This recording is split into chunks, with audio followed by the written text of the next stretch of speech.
രാമ രാമ ഹരേ ഹരേ. ഹരേ കൃഷ്ണ കൃഷ്ണ കൃഷ്ണ ഹരേ ഹരേ. ഹരേ രാമ രാമ രാമ ഹരേ ഹരേ.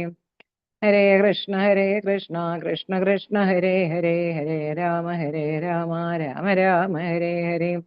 ഹരേ കൃഷ്ണ കൃഷ്ണ കൃഷ്ണ ഹരേ ഹരേ. ഹരേ രാമ രാമ രാമ ഹരേ ഹരേ. ഹരേ കൃഷ്ണ കൃഷ്ണ കൃഷ്ണ ഹരേ ഹരേ. ഹരേ രാമ രാമ രാമ ഹരേ ഹരേ. ഹരേ കൃഷ്ണ കൃഷ്ണ കൃഷ്ണ ഹരേ ഹരേ. ഹരേ രാമ രാമ രാമ ഹരേ ഹരേ. ഹരേ കൃഷ്ണ കൃഷ്ണ കൃഷ്ണ ഹരേ ഹരേ. ഹരേ രാമ രാമ രാമ ഹരേ ഹരേ. ഹരേ കൃഷ്ണ കൃഷ്ണ കൃഷ്ണ ഹരേ ഹരേ. ഹരേ രാമ രാമ രാമ ഹരേ ഹരേ.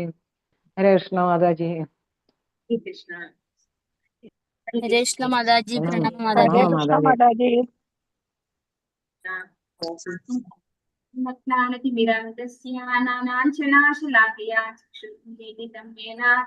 श्रीगुरवे नमः।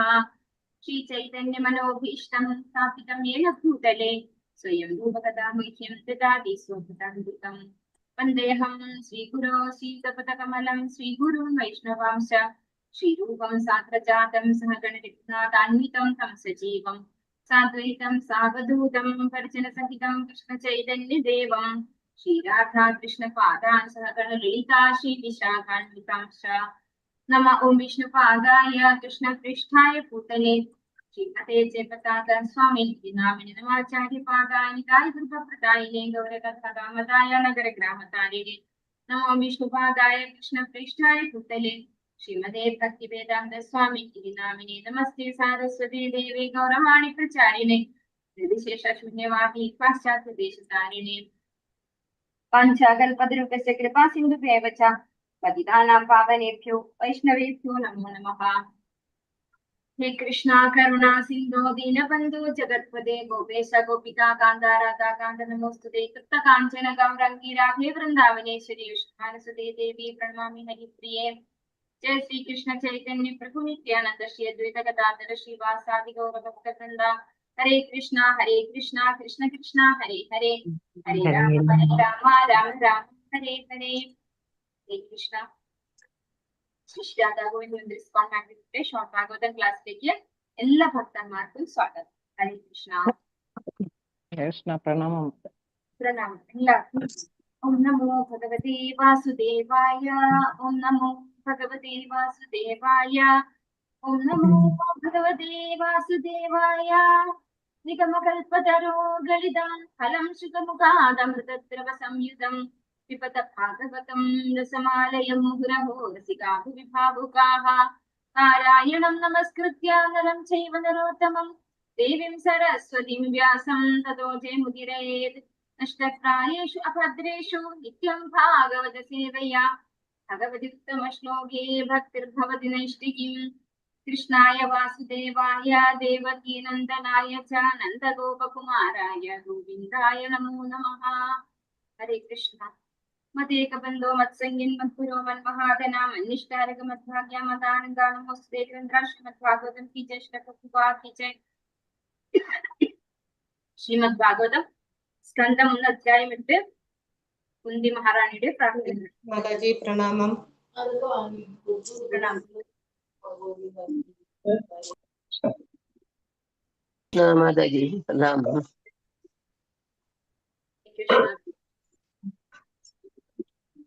ശ്രീമദ് ഭാഗവതം സ്കന്ധം 1 അധ്യായം 8 കുന്തി മഹാറാണിയുടെ പ്രാർത്ഥനകൾ. ശ്ലോകം 20. ഓം നമോ ഭഗവതേ വാസുദേവായ. തഥാ ഹംസാനാം രാമമലാത്മനാം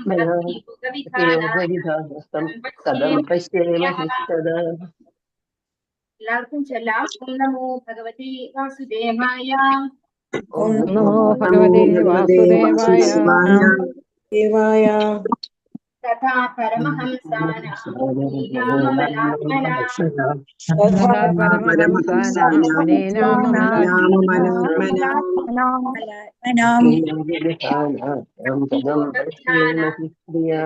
तस्योदरिदानार्थं कथं पश्येम योदरिदानार्थं कथं पश्येम हि स्त्रियः क्षेमहि स्त्रियः പുറമെ പരമഹംസാന ഉന്നതരായ ആത്മീയവാദികളുടെ മുനീന മഹാചിന്തകരുടെ അല്ലെങ്കിൽ മാനസിക വിചക്ഷണരുടെ അമല ആത്മാവിനെയും ജഡവസ്തുവിനെയും വിവേചിച്ചറിയാൻ പ്രാപ്തിയുള്ള മനസ്സുള്ളവരുടെ ഭക്തിയോഗ ഭക്തിയുടെ സേവന ശാസ്ത്രം വിധാന അർത്ഥം നിർവഹിക്കാനായി കഥം എപ്രകാരം പശ്യേമ നിരീക്ഷിക്കാൻ സാധ്യമാകുന്നു ഹി നിശ്ചയമായും സ്ത്രീജനങ്ങൾ ഭാഗത്തും ഇസി ഭക്തി വേദാന്ത സംശയ പ്രഭുവാക്കിച്ചേ ജഡവസ്തുവിനെയും ആത്മാവിനെയും വിവേചിച്ചറിയാൻ കെൽപ്പുള്ളവരാകയാൽ പരിശുദ്ധനായ ഉന്നത അതീന്ദ്രിയവാദികളുടെയും മാനസിക വിചക്ഷണരുടെയും ഹൃദയങ്ങളിൽ ഭക്തിയുടെ സേവനത്തിന്റെ അതീന്ദ്ര വിജ്ഞാനം പ്രചരിപ്പിക്കുന്നതിനായി അങ്ങ് സ്വയം അവതരിക്കുന്നു. പിന്നെ ഞങ്ങൾ സ്ത്രീകൾക്ക് എങ്ങനെയാണ് അങ്ങയെ പൂർണ്ണമായും മനസ്സിലാക്കാൻ സാധിക്കുക? അപ്പോൾ നമ്മൾ കണ്ടുവന്നു ഉത്തരയുടെ ഗർഭപാത്രത്തിന് അകത്ത് ഭഗവാൻ കയറി അല്ലെ, അങ്കുഷ്ട രൂപത്തിൽ ഭഗവാൻ പ്രവേശിച്ച് പരീക്ഷിത് മഹാരാജാവിനെ അശ്വത്ഥാമാവിന്റെ ബ്രഹ്മാസ്ത്രത്തിൽ നിന്ന് രക്ഷിക്കാനായി ശേഷം ഭഗവാൻ പോകാൻ നിൽക്കുകയാണ് അല്ലെ, ദ്വാരകയിലേക്ക് പോകാൻ നിൽക്കുമ്പോഴാണ് കുന്തി മഹാറാണി ഭഗവാനോട് പ്രാർത്ഥനകൾ അർപ്പിക്കുന്നത് അല്ലെ. കുന്തി മഹാറാണിയുടെ സഹോദരന്റെ പുത്രനാണ് ഭഗവാൻ എങ്കിൽ പോലും കുന്തി മഹാറാണി ആ റിലേഷൻഷിപ്പിലുള്ള ഒരു വ്യക്തിയായിട്ടല്ല ഭഗവാനെ കണ്ടത്, പരമദിവ്യോത്തമ പുരുഷനായിട്ടുള്ള ഭഗവാനായിട്ടാണ് ഭഗവാനെ കണ്ടത് അല്ലെ. അങ്ങനെയാണ് ഭഗവാന് പ്രാർത്ഥനകൾ അർപ്പിച്ചുകൊണ്ടിരിക്കുന്നത്. ആദ്യം തന്നെ കുന്തി മഹാറാണി പ്രാർത്ഥിച്ചത് എന്തായിരുന്നു? ഫസ്റ്റ് 18ാമത്തെ ശ്ലോകത്തിലാണ് ആദ്യം കുന്തി മഹാറാണി പ്രാർത്ഥിച്ചത് അല്ലെ. എന്താണ് പ്രാർത്ഥിച്ചത്? നമസ്തേ പുരുഷം സ്വാദ്യം ഈശ്വരം പ്രകൃതേ പരം അലക്ഷ്യം സർവഭൂതാനം അന്തർബഹിരവസ്ഥിതം അല്ലെ. എന്താ അതിന്റെ അർത്ഥമാക്കുന്നത്? ഭൗതിക പ്രപഞ്ചത്തിന്റെ ത്രിഗുണങ്ങളാൽ സ്വാധീനിക്കപ്പെടാത്ത ആദിമനായ ഭഗവാൻ അല്ലെ. അങ്ങനെയുള്ള ഭഗവാനെയാണ് കുന്തി മഹാറാണി പ്രാർത്ഥിക്കുന്നത്, അല്ലാണ്ട് സഹോദരന്റെ പുത്രനെ അല്ല.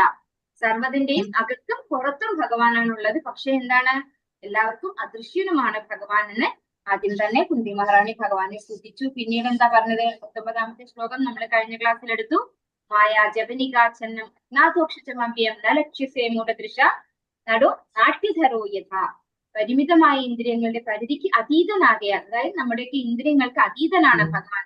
അങ്ങനെയുള്ള ഭഗവാൻ മായയുടെ ജപനികയാൽ മറയ്ക്കപ്പെട്ട് നിത്യ അവ്യയ ഘടകമാണ്. കഥാപാത്രങ്ങൾക്ക് വേഷം ധരിച്ച നടനെ വേർതിരിച്ചറിയാനാകാത്തതുപോലെ അങ്ങ് മൂഢനിരീക്ഷകന് അദൃശ്യനാകുന്നു.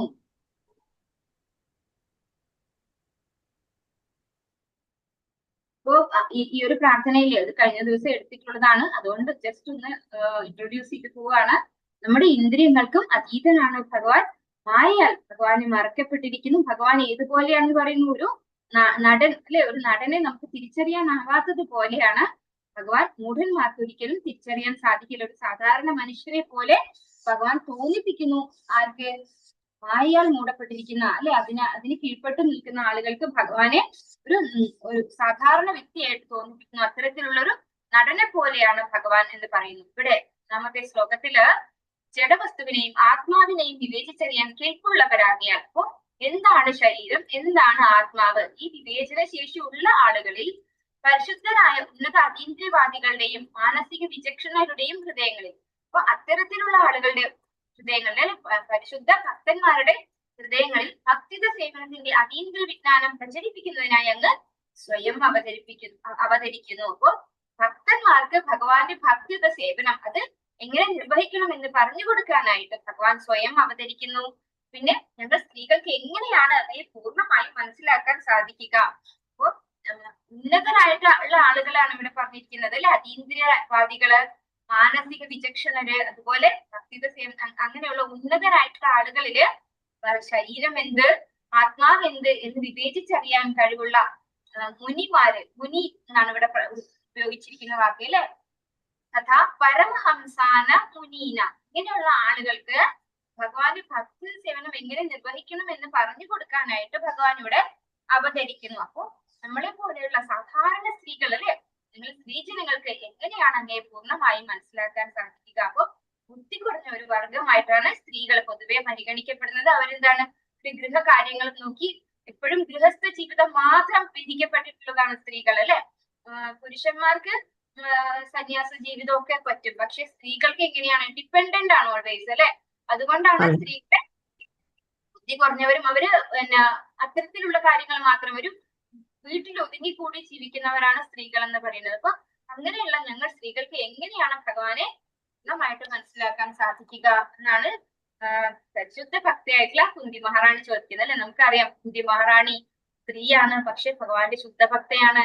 ദ്രൗപദി ഇപ്പൊ കണ്ടു, ഉത്തര, ഇവരൊക്കെ സ്ത്രീകളാണെങ്കിലും ഭഗവാന്റെ ശുദ്ധഭക്തന്മാരാണെങ്കിലും ഒരു ഭക്തന്റെ ക്വാളിറ്റി എന്ന് പറഞ്ഞാൽ എന്താണ്, ആയിരിക്കും അവരുടെ ഇത്. അതുകൊണ്ട് ഞാൻ വളരെ താഴ്ന്ന നിലവാരത്തിലുള്ള ഒരു സ്ത്രീയാണെന്ന് പറയുകയാണ് ഇവിടെ കുന്തി മഹാറാണി. പക്ഷെ കുന്തി മഹാറാണി തീർച്ചയായിട്ടും ഒരു ഉന്നത നിലവാരത്തിലുള്ള ഭക്തയാണ്. ഭാഗാർത്ഥം AC ഭക്തി വേദാന്ത സ്വാമി ശ്രീല പ്രഭുപാദ് ചെയ്യും. മഹാദാർശനിക വിചക്ഷണർക്ക് പോലും ഭഗവത് രാജ്യത്തിലേക്ക് പ്രവേശിക്കാൻ സാധ്യമല്ല. മഹാചിന്തകരുടെ ചിന്താശക്തിക്ക് അതീതനാണ് നിരപേക്ഷ സത്യനായ പരമദിവ്യോത്തമ പുരുഷനെന്ന് ഉപനിഷത്തുകളിൽ പ്രസ്താവിച്ചിരിക്കുന്നു. ബൃഹത്തായ വിജ്ഞാനത്താലും അല്ലെങ്കിൽ അതിരേകമായ ബുദ്ധിശക്തിയാലും അറിയാൻ കഴിയാത്തവനാണ് ഭഗവാൻ. ഭഗവത് കൃപയുള്ള ഒരാൾക്ക് മാത്രമേ ഭഗവാൻ സുഗ്രാഹ്യനാകുകയുള്ളൂ. മറ്റുള്ളവർ അനേക വർഷങ്ങൾ ചിന്തിച്ചാലും ഭഗവാൻ അജ്ഞേയനായി തന്നെ തുടരുന്നു. നിഷ്കളങ്കയായ ഒരു സ്ത്രീയുടെ ഭാഗം അവതരിപ്പിക്കുന്ന കുന്തി മഹാറാണി ഈ യാഥാർത്ഥ്യത്തെയാണ് സമർപ്പിക്കുന്നത്. അപ്പോ ഭാവാർത്ഥത്തില് ഭഗവാദർ എന്താ നമുക്ക് പറഞ്ഞു തരുന്നത്, ആ ദാർശനിക വിചക്ഷണർക്ക് പോലും ഭഗവത് രാജ്യത്തിലേക്ക് പ്രവേശിക്കാൻ സാധ്യമല്ല. അത് ഭഗവാൻ തന്നെ ഭഗവത്ഗീതയുടെ 11ാമത്തെ അധ്യായത്തിൽ പറയുന്നുണ്ട് അല്ലെ. ലാസ്റ്റ് 11ാമത്തെ അധ്യായത്തിൽ 54ാമത്തെ ശ്ലോകത്തില് ഭഗവാൻ എടുത്തു പറയുന്നുണ്ട്, എന്നെ ആർക്കും ഭക്തിയുത സേവനം ഒന്നിലൂടെ മാത്രമേ എന്റെ നിഗൂഢതയിലേക്ക് പ്രവേശിക്കാൻ സാധിക്കുള്ളൂ എന്ന് ഭഗവാൻ അവിടെ വ്യക്തമായിട്ട് പറയുന്നുണ്ട്. അപ്പൊ ദാർശനിക വിചക്ഷണർക്കൊന്നും തന്നെ എന്ത് ചെയ്യാൻ പറ്റില്ല, ഭഗവാന്റെ രാജ്യത്തിലേക്ക്, ഭഗവാന്റെ സാമ്രാജ്യത്തിലേക്ക് പ്രവേശിക്കാൻ സാധിക്കില്ല. ചിന്തകന്മാരുടെ ചിന്താശക്തിക്ക് അതീതനാണ് നിരപേക്ഷ സത്യമായ പരമദിവ്യോത്തമ പുരുഷൻ എന്ന് ഉപനിഷത്തുകൾ പ്രസ്താവിച്ചിരിക്കുന്നു. അപ്പോ ഭഗവാൻ എന്ന് പറയുന്നത് അത്രയും ബുദ്ധിമാന്മാരായിട്ടുള്ള മഹാചിന്തകന്മാരുടെ ചിന്താശക്തിക്ക് പോലും അപ്പുറത്താണ്. ബൃഹത്തായ വിജ്ഞാനത്താലും അല്ലെങ്കിൽ അതിവേഗമായ ബുദ്ധിശക്തിയാലും അറിയാൻ കഴിയാത്തവരാണ് ഭഗവാൻ. നമ്മുടെ ഭൗതികമായ യാതൊന്നിനാലും ആരും മനസ്സിലാക്കാൻ സാധിക്കില്ല, അതീന്ദ്രിയനായിട്ടുള്ള ഭഗവാനെ മനസ്സിലാക്കാൻ സാധിക്കില്ല. അത് എത്ര തന്നെ ബുദ്ധിയും വിജ്ഞാനവും കഴിവും അല്ലെ കുറെ തിയറട്ടിക്കൽ നോളജ് ഒന്നും ഉണ്ടായിട്ട് ഭഗവാനെ മനസ്സിലാക്കാൻ സാധിക്കില്ല. ഭഗവത് കൃപയുള്ള ഒരാൾക്ക് മാത്രമേ ഭഗവാൻ സുഗ്രാഹ്യനാകുമ്പോ ഭഗവാൻ തന്നെ കരുണ കാണിക്കണം ആ വ്യക്തിക്ക് ഭഗവാനെ സ്തുതിക്കാനും ഭഗവാനെ മനസ്സിലാക്കാനും. നമുക്കറിയാം 5 വയസ്സുള്ള ധ്രുവ മഹാരാജാവ് കുഞ്ഞു കുട്ടിയാണ് അല്ലെ. 5 വയസ്സായ കുട്ടിക്ക് നമ്മുടെ വീട്ടിലുള്ള കുട്ടികളൊക്കെ ഇങ്ങനെ കൊഞ്ചി വർത്താനം പറയുന്ന സമയമായിരിക്കും. ആ സമയത്താണ് ധ്രുവ മഹാരാജാവ് കാട്ടിൽ പോയി ഭഗവാനെ ധ്യാനിച്ച് 6 മാസം കഠിനമായ തപസ് അനുഷ്ഠിച്ച് ഭഗവാനെ പ്രത്യക്ഷപ്പെടുത്തിയപ്പോ കുട്ടിക്ക് ഒന്നും ഭഗവാനെ സ്തുതിക്കാൻ പറ്റുണ്ടായില്ല. അപ്പൊ ഭഗവാൻ തന്നെ ഭഗവാന്റെ ശംഖ് ആ കുട്ടിയുടെ നെറ്റിയിൽ ഒന്ന് സ്പർശിച്ചപ്പോഴാണ് കുട്ടി സ്തുതിക്കാൻ തുടങ്ങിയത്. ആ സ്തുതി നമുക്ക് പഠിക്കാൻ വളരെ ബുദ്ധിമുട്ടാണ്, അത്ര കോംപ്ലിക്കേറ്റഡ് ആണ്. 5 വയസ്സായ കുട്ടി ഭഗവാനെ സ്തുതിച്ചത്. അപ്പൊ ഭഗവാന്റെ കൃപ കിട്ടുമ്പോൾ മാത്രമാണ് ഒരാൾക്ക് ഭഗവാനെ കുറിച്ച് മനസ്സിലാക്കാനും ഭഗവാനെ സ്തുതിക്കാനും ഒക്കെ സാധിക്കുള്ളൂ. മറ്റുള്ളവർ അനേക വർഷങ്ങൾ ചിന്തിച്ചാലും ഭഗവാൻ അജ്ഞേയനായി തന്നെ തുടരുന്നു. അപ്പോ നമ്മൾ ഭക്തി ഇല്ലാത്തവര് അത് എത്ര വർഷങ്ങൾ അവർ കണ്ടുപിടിക്കാൻ ശ്രമിച്ചാലും എന്താണ് ഈ എന്താ പറയാ ജന്മമൃത്യു ജരാവ്യാധിയുടെ പിന്നിലുള്ള രഹസ്യം എന്ന് നമ്മൾ ശാസ്ത്രീയമായിട്ട് തെളിയിക്കാനോ കണ്ടെത്താനോ പരിശ്രമിച്ചാൽ എന്താ സംഭവിക്കുക, നമ്മള് ഡാർവിന്റെ പരിണാമ സിദ്ധാന്തം പോലെ ആയി പോകും അല്ലെ. നമ്മള് മൃഗങ്ങളിൽ നിന്നാണ് അല്ലെങ്കിൽ കുരങ്ങന്റെ എന്താണ് നമ്മുടെ പൂർവികർ കുരങ്ങന്മാരാണ്, കുരങ്ങനിൽ നിന്ന് രൂപാന്തരം പ്രാപിച്ച് വന്നിട്ടാണ് മനുഷ്യൻ എന്നൊക്കെ നമ്മള് വിഡിത്തം പറയേണ്ടി വരും. അല്ലാതെ നമുക്ക് യഥാർത്ഥ സത്യം തിരിച്ചറിയാനോ ഭഗവാനെ മനസ്സിലാക്കാനോ നമുക്ക് സാധിക്കില്ല. നിഷ്കളങ്കയായ ഒരു സ്ത്രീയുടെ ഭാഗം അവതരിപ്പിക്കുന്ന കുന്തി മഹാറാണി ഈ യാഥാർത്ഥ്യത്തെയാണ് സമർപ്പിക്കുന്നത്. ചിന്തകന്മാരെ പോലെ ഊഹാപോഹങ്ങളിൽ ഏർപ്പെടാൻ സാധാരണ സ്ത്രീകൾക്ക് കഴിവില്ല. എന്നാൽ അവർ ഭഗവാന്റെ പരമാധികാരത്തെയും സർവശക്തിയെയും തൽക്ഷണം വിശ്വസിച്ച് അംഗീകരിക്കുകയും ആകയാൽ വൈമനസ്യം ഏതുമില്ലാതെ ഭഗവാനെ പ്രണമിക്കുകയും ചെയ്യുന്നതിനാൽ ഭഗവാനാൽ അനുഗ്രഹിക്കപ്പെട്ടവരാകുന്നു. അപ്പൊ ഇവിടെ കുന്തി മഹാറാണിയെ കുറിച്ചാണ് ശ്രീല പ്രഭുപാദര് പറയുന്നത്. കുന്തി മഹാറാണി എന്താ പറയുന്നത്, സാധാരണ സ്ത്രീയായിട്ടുള്ള എനിക്ക് വലിയ വലിയ ചിന്തകന്മാരെ പോലെയോ മഹാത്മാക്കളെ പോലെയോ ഒന്നും ചിന്തിക്കാനോ ഊഹിക്കാനോ മനസ്സിലാക്കാനോ ഒന്നും കഴിവില്ല. പക്ഷേ പ്രഭുപാദര് പറയുന്നു ഭഗവാന്റെ പരമാധികാരത്തെയും സർവശക്തിയെയും തൽക്ഷണം വിശ്വസിച്ച് അംഗീകരിക്കുകയും അതുപോലെ ഭഗവാനെ ഒരു വൈമനസ്യവും ഇല്ലാതെ പ്രണമിക്കുകയും ചെയ്യുന്നതിനാൽ നമ്മൾ കണ്ടു ഭഗവാന്റെ പ്രായമോ ഒന്നും നോക്കിയല്ല കുന്തി മഹാറാണി തുടങ്ങുന്നത് തന്നെ എന്താണ് നമസ്യേ പുരുഷം ത്വാദ്യം എന്ന് പറഞ്ഞുകൊണ്ടാണ് അല്ലെ, ഭഗവാനെ നമിക്കുന്നു എന്ന് പറഞ്ഞുകൊണ്ടാണ് തുടങ്ങുന്നത്. അങ്ങനെ നമിക്കാനുള്ള ഒരു കഴിവ്, കാരണം ഭഗവാനെ വിശ്വസിച്ച് അംഗീകരിച്ചത് കൊണ്ടാണ്, ഭഗവാനാണ് പരമദിവോത്തമ പുരുഷൻ എന്ന് മനസ്സിലാക്കിയത് കൊണ്ടാണ് കുന്തി മഹാറാണി ഭഗവാനെ നമസ്കരിക്കുന്നത്. അപ്പൊ ആ ഒരു ഇതുള്ളത് കൊണ്ട് തന്നെ ഭഗവാനാൽ അനുഗ്രഹിക്കപ്പെട്ടവരാകുന്നു എന്ന് പറയുന്നു. അതായത് ഭഗവാന്റെ ഭക്തി, ഭഗവാൻ വിശ്വസിക്കുന്നവരെ, ഭഗവാനെ പ്രണമിക്കുന്നവരെ ഒക്കെ ഭഗവാന് പ്രിയപ്പെട്ടവരാണ്. ഭഗവാൻ വളരെ കരുണയുള്ളവനാണ്. മഹാനായ തത്വചിന്തകന് മാത്രമായി അദ്ദേഹം പ്രത്യേക മമത പ്രകടിപ്പിക്കുന്നില്ല. അപ്പൊ ഞാൻ തത്വചിന്തകനാണ് എന്ന് കരുതി അവരോടൊരു മമതയും ഭഗവാൻ പ്രകടിപ്പിക്കുന്നില്ല അല്ലെ. ഭഗവാൻ ആരാണ്? ഭക്തവത്സലനാണ്. ഭക്തിയുടെ സേവനം ചെയ്യണം, ഭഗവാനെ ഭക്തിയോടുകൂടി സേവിക്കുന്ന ആളിന് ഭഗവാൻ സുപ്രാപ്യനാണ്. അല്ലാതെ ആർക്കും ഭഗവാന്റെ കാരുണ്യം കിട്ടില്ല. ഉദ്ദേശശുദ്ധിയെ ഭഗവാൻ അറിയുന്നു. ഇക്കാരണത്താലാണ് ഏതുവിധ ധാർമ്മിക ചടങ്ങുകളിലും സാധാരണയായി സ്ത്രീജനങ്ങൾ അധികമായ അളവിൽ ഒത്തുചേരുന്നത്. ഏത് രാജ്യത്തിലായാലും ഏത് മതവിഭാഗത്തിന്റെ കാര്യത്തിലായാലും പുരുഷന്മാരെക്കാൾ അധികമായി സ്ത്രീജനങ്ങൾ തൽപരരായി കാണപ്പെടുന്നു. ആത്മാർത്ഥതയില്ലാത്ത മതവികാരത്തിന്റെ പ്രദർശനത്തെക്കാൾ അധികതരം ഫലപ്രദമാണ് ഇപ്രകാരമുള്ള ഭഗവാന്റെ അധികാരത്തെ അംഗീകരിക്കുന്ന ലാളിത്യം. അപ്പോ ഇവിടെ ഭഗവാതിരി പറയാണ്, പുരുഷന്മാരെ അപേക്ഷിച്ച് സ്ത്രീകളാണ് ഇങ്ങനെയുള്ള അതായത് ഇങ്ങനെയുള്ള കാര്യങ്ങളിലൊക്കെ കൂടുതൽ തൽപരരായിട്ട് കാണുന്നത് അല്ലെ. നമ്മൾക്ക് തന്നെ ഒരു ക്ലാസ് എടുത്ത് നോക്കിക്കഴിഞ്ഞാൽ കാണാം, പുരുഷന്മാര് ചിലപ്പോ 1 or 2 പേരാണ് കാണാറുള്ളത് ക്ലാസ്സുകളിൽ. പക്ഷെ കൂടുതലും സ്ത്രീകളാണ് ഇങ്ങനെ കാര്യത്തില് കൂടുതൽ താല്പര്യരായിട്ട് കാണുന്നത്. അപ്പൊ ഭഗവാൻ ആരാണ്? ഭാവഗ്രാഹി ജനാർദ്ദനൻ എന്നാണ് ഭഗവാൻ പറയുന്നത് അല്ലെ. ഭഗവാൻ നമ്മുടെ ശരീരത്തിന്റെ സ്ത്രീ പുരുഷൻ ഇതൊന്നും അല്ല ഭഗവാൻ നോക്കുന്നത്. നമ്മുടെ ഉള്ളില് ഭഗവാനോടുള്ള വിശ്വാസം, ഇഷ്ടം, ആ ഒരു താല്പര്യം അത് ഇത്രയാണെന്നുള്ളത് നോക്കിയാണ് ഭഗവാൻ റെസിപ്രോക്കേറ്റ് ചെയ്യുന്നത്. അത് ഭഗവാൻ അംഗീകരിക്കും അല്ലെ. ആ ഒരു ലാളിത്യം, അതായത് മതവികാരത്തിന്റെ പ്രദർശനത്തെക്കാൾ, ആത്മാർത്ഥതയില്ലാത്ത മതവികാരത്തിന്റെ പ്രദർശനത്തെക്കാൾ അധികതരം ഫലപ്രദമാണ് ഇപ്രകാരമുള്ള ഭഗവാന്റെ അധികാരത്തെ അംഗീകരിക്കുന്ന ലാളിത്യം. ഭഗവാനെ മനസ്സിലാക്കി അംഗീകരിച്ച് അല്ലെ, മനസ്സുകൊണ്ട് ഭഗവാനെ സ്വീകരിച്ച് അംഗീകരിച്ച് ആരാധിക്കുന്നവരാണ് ആര്? കുന്തി മഹാറാണിയെ പോലെയുള്ള ശുദ്ധ ഭക്തരായിട്ടുള്ള ആളുകൾ അല്ലെ. അപ്പൊ അവിടെ സ്ത്രീ ശരീരം പുരുഷ ശരീരം എന്നൊന്നും ആരും നോക്കില്ല, ഭഗവാൻ നോക്കില്ല അല്ലെ.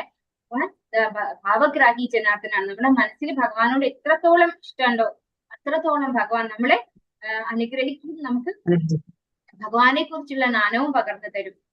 ഓം നമോ ഭഗവതേ വാസുദേവായ കൃഷ്ണായ വാസുദേവായ ദേവകീ നന്ദനായ ച നന്ദഗോപകുമാരായ ഗോവിന്ദായ നമോ നമഃ.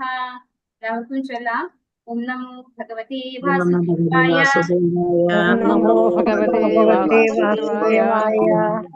കൃഷ്ണായ വാസുദേവായ ദേവകീ നന്ദനായ ച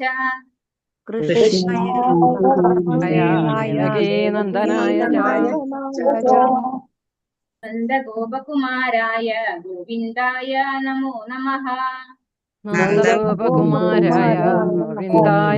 നമഃ.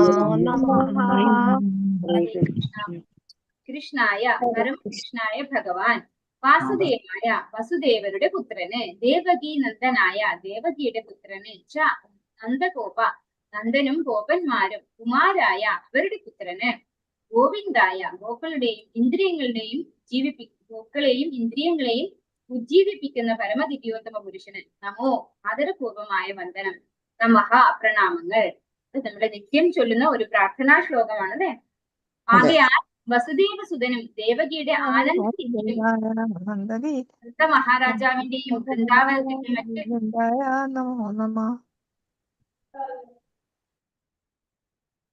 വൃന്ദാവനത്തിലെ മറ്റു ഗോപന്മാരുടെയും പാലകനും ഗോക്കളെയും ഇന്ദ്രിയങ്ങളെയും ജീവിപ്പിക്കുന്നവനുമായി തീർന്ന ഭഗവാന് എന്റെ സാദര പ്രണാമങ്ങൾ അർപ്പിക്കട്ടെ. അപ്പൊ ഇവിടെ എന്താ പറയുന്നത്? ഭഗവാൻ അല്ലെ, കൃഷ്ണായ വാസുദേവായ. വാസുദേവ പറഞ്ഞു എന്താണ്? വസുദേവരുടെ പുത്രൻ. ദേവകി നന്ദനായ പറഞ്ഞ എന്താണ്?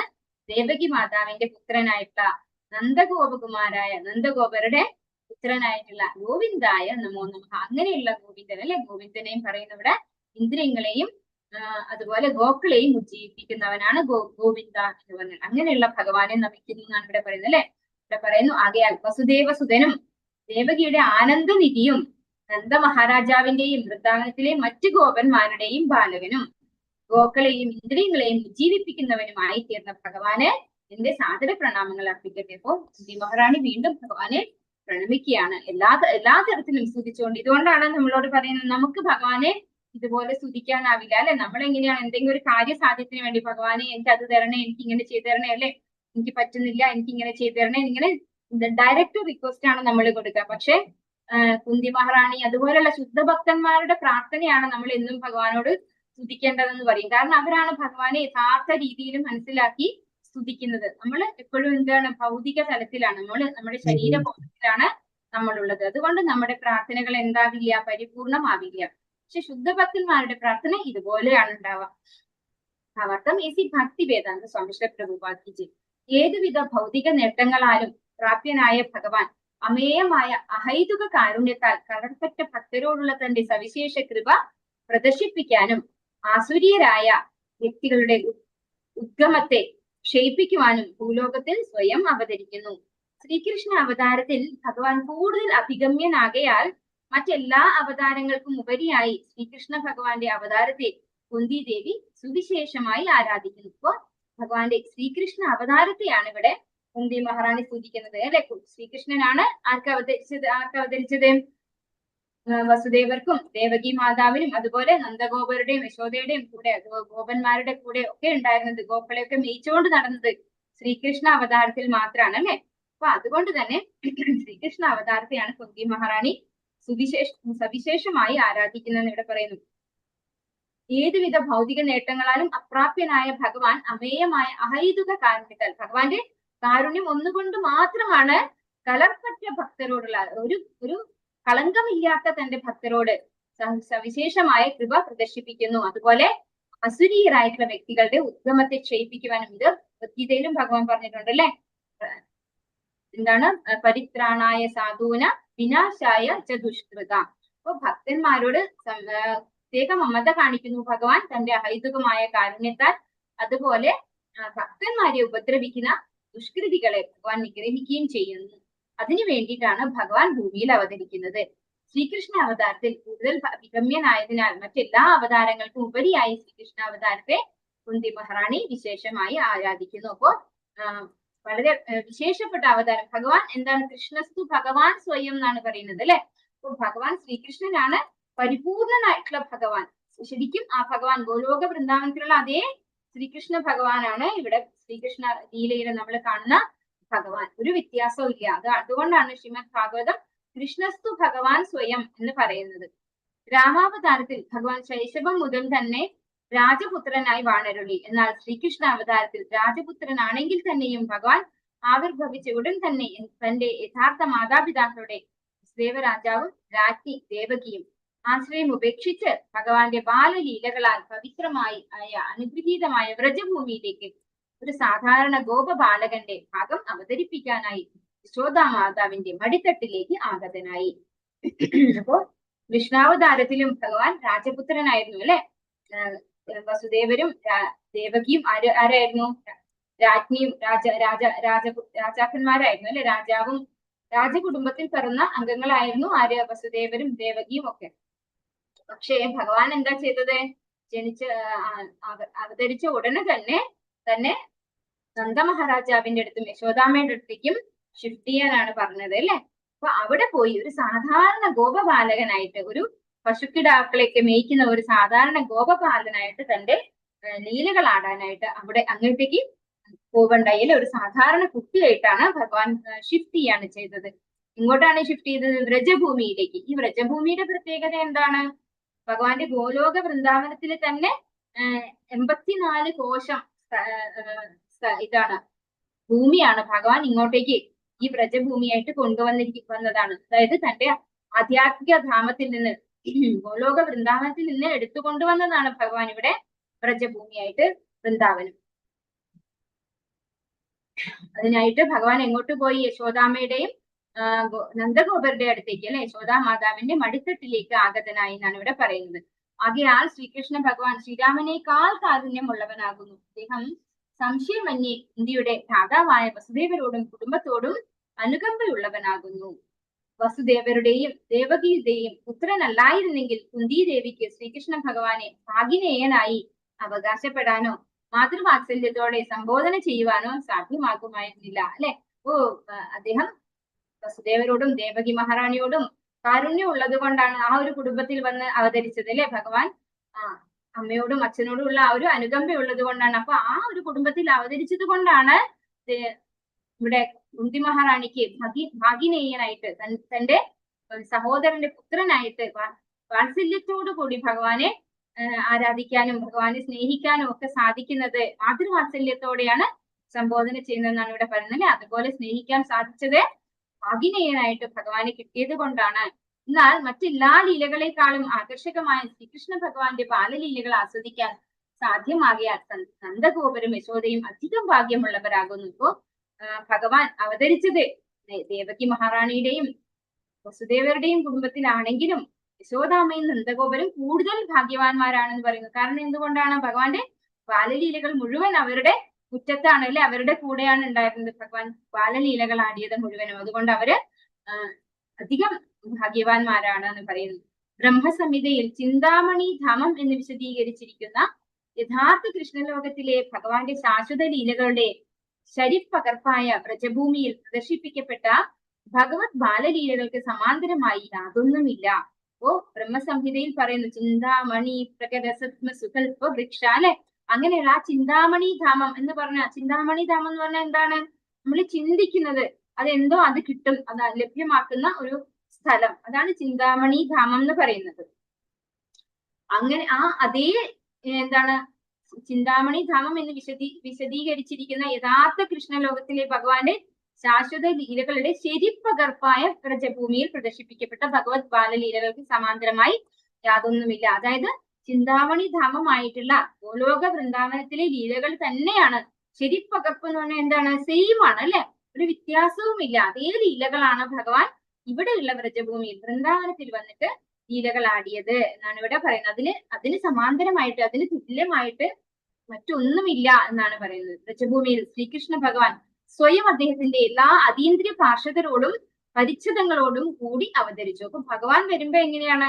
ഭഗവാന്റെ പാർഷദന്മാരും കൂടെ വരും അല്ലെ. അപ്പൊ എല്ലാ പാർഷദരോടും കൂടിയാണ് ഭഗവാൻ അവതരിച്ചത്. ആകയാൽ വ്രജഭൂമിയിലെ നിവാസികളെ പോലെ വിശേഷിച്ചും ഭഗവത് സംതൃപ്തിക്കായി സർവസ്വവും സമർപ്പിച്ച വ്രജ തരുണീമണികളെ പോലെ ഭാഗ്യവതികളായി ആരും തന്നെ ഇല്ലെന്ന് ശ്രീ ചൈതന്യ മഹാപ്രഭു അവിതർക്കിതമായി സ്ഥിരീകരിച്ചിരിക്കുന്നു. അപ്പോ വൃന്ദാവനത്തിലുള്ള ഗോപസ്ത്രീകളും വ്രജസ്ത്രീകളും എല്ലാവരും ആരാണ്? ഭഗവാന്റെ നിത്യ പാർഷദരാണ് അല്ലെ. ഭഗവാന്റെ ധാമത്തിൽ നിന്ന് ഭഗവാന്റെ ഒപ്പം ലീലകൾ ആടാനായിട്ട് വന്നിട്ടുള്ളതാണ്. അപ്പൊ അവരെ പോലെ ഭാഗ്യവതികളായിട്ട് ആരും തന്നെ ഇല്ല എന്ന് ശ്രീ ചൈതന്യ മഹാപ്രഭു സ്ഥിരീകരിച്ചിരിക്കുന്നു. നന്ദഗോപരും യശോദാമാതാവിനോടും ഒപ്പമുള്ള ഭഗവത് ലീലകൾ, ഗോപന്മാരും വിശേഷിച്ച് ഇടയ ബാലന്മാരും ഗോക്കളുമൊത്തുള്ള ഭഗവത് ലീലകൾ ഭഗവാൻ ഗോവിന്ദൻ എന്ന നാമത്തിൽ പ്രകീർത്തിക്കപ്പെടാൻ ഹേതുവായി. ഇപ്പോ ഭഗവാനെ ഗോവിന്ദൻ എന്ന് വിളിക്കപ്പെടാനുള്ള കാരണമാണ് ഇവിടെ പറയുന്നത്. ഗോ എന്ന് പറഞ്ഞാൽ എന്താണ്? ഗോക്കളെയാണ് ഗോവ് എന്ന് പറയും അല്ലെ. ഗോവ് എന്ന് പറഞ്ഞു കഴിഞ്ഞാല് പശുക്കളാണ്. അപ്പൊ പശുക്കളോടൊപ്പം ഉള്ള ഭഗവാന്റെ ലീലകളും അതുപോലെ ഇടയ ബാലന്മാരോടും ഗോപന്മാരോടും ഒക്കെ ഒന്നിച്ചുള്ള ഭഗവാന്റെ ലീലകള് ഭഗവാനെ ഗോവിന്ദൻ എന്ന നാമത്തില് വിളിക്കപ്പെടാൻ ഹേതുവായി എന്ന് പറയുന്നു. ബ്രാഹ്മണീയ സംസ്കാരം, ഗോ സംരക്ഷണം എന്നീ ഇരു ഘടകങ്ങളെയും അധികതരമായി ആശ്രയിച്ചാണ് മാനവക്ഷേമം നിലനിൽക്കുന്നത് എന്നതിനെ സൂചിപ്പിച്ചുകൊണ്ട് ഗോവിന്ദനായ ശ്രീകൃഷ്ണ ഭഗവാൻ ബ്രാഹ്മണരോടും ഗോക്കളോടും അധികം മനഃച്ചായമുള്ളവനാകുന്നു. യഥാർത്ഥത്തിൽ ഒരു ബ്രാഹ്മണീയ സംസ്കാരം എന്ന് പറയുന്നത് എന്തിനെ ആശ്രയിച്ചാണ് ഇരിക്കുന്നത്? മാനവക്ഷേമം നിലനിൽക്കുന്നതിനെ സൂചിപ്പിച്ചുകൊണ്ട് ഗോവിന്ദനായ കൃഷ്ണൻ ഭഗവാൻ ബ്രാഹ്മണരോടും ഗോക്കളോടും അധികം മനഃച്ചായമുള്ളവനാകുന്നു. നമോ ബ്രാഹ്മണ്യദേവായ ഗോബ്രാഹ്മണഹിതായ നമ്മൾ ചൊല്ലാറുണ്ടല്ലേ ഭഗവാനെ സ്തുതിച്ചുകൊണ്ട്. അപ്പൊ ഭഗവാൻ ആരാണ്? ഗോക്കളോടും ബ്രാഹ്മണരോടും പ്രത്യേകം മനഃച്ചായമുള്ളവനാകുന്നു. ബ്രാഹ്മണർ എന്ന് പറയുമ്പോൾ നമ്മൾ മനസ്സിലാക്കേണ്ടത് ബ്രാഹ്മണ കുടുംബത്തിൽ ജനിച്ചിട്ടുള്ളവരല്ല, ബ്രാഹ്മണീയ സംസ്കാരമുള്ളവരോടെന്നാണ് മനസ്സിലാക്കേണ്ടത്.